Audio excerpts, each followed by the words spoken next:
I really Thank appreciate it. you. Thank you for that introduction. No, you're welcome.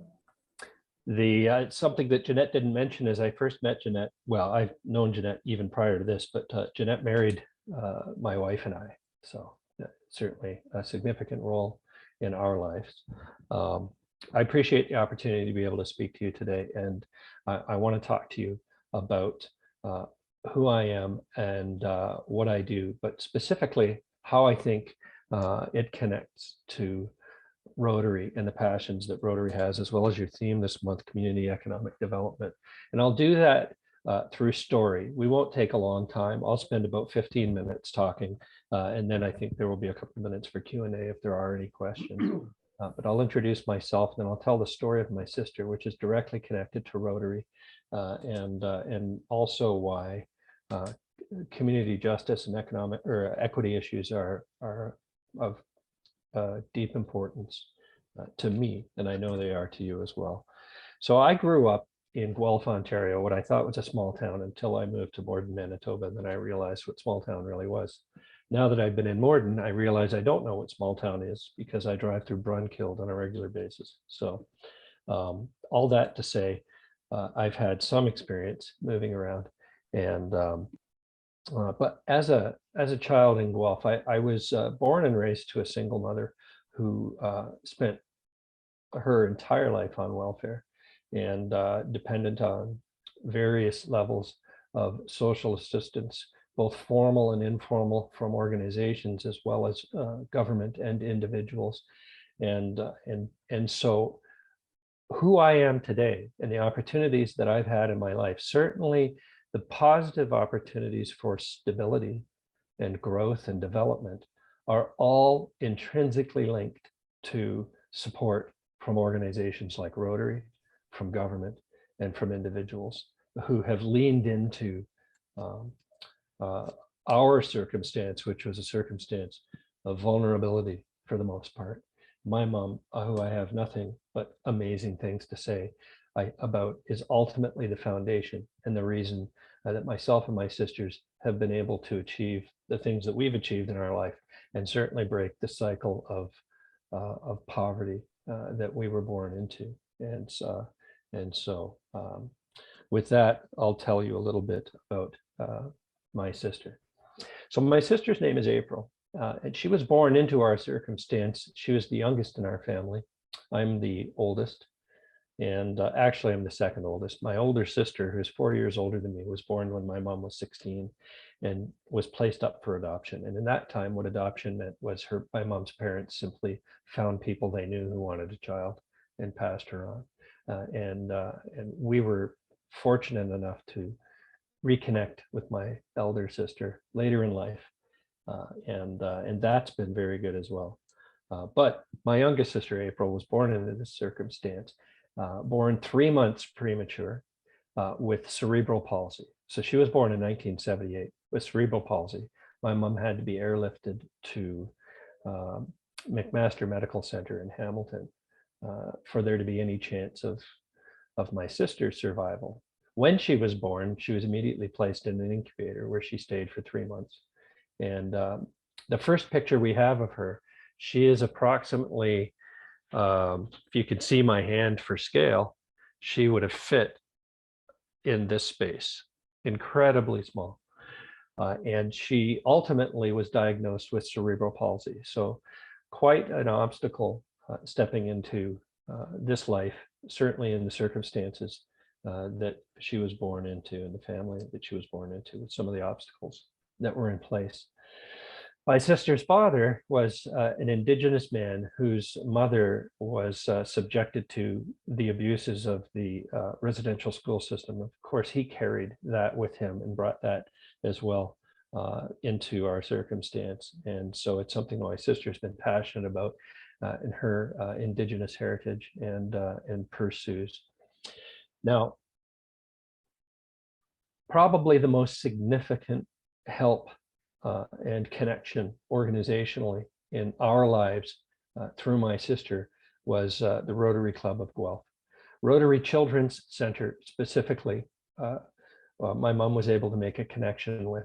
And through the Rotary Children's Center, My sister and my mom received an enormous amount of support in terms of educational opportunity, in terms of daycare, specifically targeting my sister's needs as a young girl growing up with cerebral palsy, which involved multiple operations.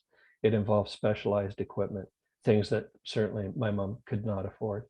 And the Rotary Children's Center in Guelph stepped in a huge way and met those needs. Skills development through the Rotary Children's Center was a big part of my sister's experience as she grew up, staying connected with Rotary, and certainly to be able to experience a sense of joy and self-worth when you are growing up in an economically disadvantaged family, and you have cerebral palsy, and you're an Indigenous young girl.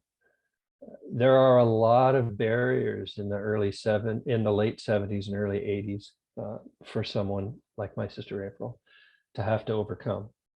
And Rotary was a bright light, and continues to be, in my sister's memory and in her experience growing up. The practical aid that was provided, the friendships that were developed, some of which have been lifelong, have had nothing but a powerful impact on her life. My sister gave me permission to tell a bit of her story today and her experience with Rotary. So she knows that I'm involved with this presentation. She certainly felt like it was a valuable thing to be able to communicate, so that you understand that the kind of things that you're doing have substantial impact at an individual level on a person's life. Now, today, so we are in 2022, and my sister is 44 years old. She spent more than the last 20 years now, having graduated from the University of Ottawa with a criminology degree, working with the federal government in Ottawa in a very distinguished career as a bureaucrat. And her focus throughout her career has been equity issues and employment equity specifically. She has seen the value of working in people's lives and working for equity. And part of the reason she has seen that, part of the reason she is so fiercely an advocate for these things, is because of the work that organizations like Rotary did in her life. It was a very powerful thing for her to be able to have people who knew nothing about her, who had never connected with her, be willing to reach into her life and provide support without any questions asked. There were no judgments made. And it was probably, and I recall as the older sibling, many of the experiences my mom had dealing with various organizations, and some of them were less than kind, some of them were less than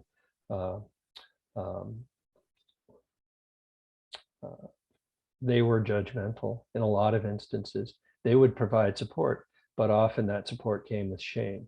Rotary never built any of that into its programming. My mom's experience in working with Rotary in Guelph was nothing but positive. And so I think that says something about your vision and your mandate as an organization as you seek to address equity and justice issues. Certainly this month, the theme of community economic development is a powerful one. My sister's experience and my experience all lead into why I am so passionate about equity issues, and why I try to do what I can with the skills that I've developed to be able to advocate for those. And that's why I work at Jubilee Fund, and why I find Jubilee Fund so rewarding. The Jubilee Fund is Manitoba's first and only ethical investment fund focused on delivering loans and loan guarantees to other nonprofits, organizations, and individuals who are working to eliminate, reduce, and create poverty avoidance. So reducing poverty, seeking to eliminate it or to avoid poverty through programming of one sort or another. Some of the projects we've supported are related to affordable housing development, affordable childcare, mental and physical well-being services, employment training, etc. And it really does extend to any kind of service or program or support that is related to the reduction of poverty and the avoidance of poverty in Winnipeg and throughout Manitoba. We have a provincial mandate. We do that by leveraging funds that have been invested in us from individuals and organizations. They invest money in what we call Jubilee investment certificates. They're very similar to GICs, except they pay a 2% less amount to the comparable GIC at the investment period. But what they do is they, with arm's length consultative reports that we've had developed over the last few years periodically, $1 invested in Jubilee Fund translates to approximately $4+ in social economic value through the creation of jobs and affordable housing and things along those lines. And that information is available on our website. If you're interested in what we do and who we are, you can visit jubileefund.ca, and my email address is on the screen. It's peter@jubileefund.ca. But I wanted to just share with you a little bit about who we are, what we've been doing, and why I think it's important to understand the personal side of people, not just the organizational side. That's why I told my sister's story with her permission, why I told you a little bit about my story. So you understand that there is a personal connection to these issues of social justice and equity. And I think that's important. That's why we relate to one another, why I think organizations like Rotary, which are so relational, succeed in places where certain other programs may not, because you value the individual story. So thank you for the opportunity just to bring you greetings from my sister, and certainly gratitude as members of a broader Rotary fraternity and sorority, and thanks for that. If there are questions, I'm happy to answer them, but you can also email me.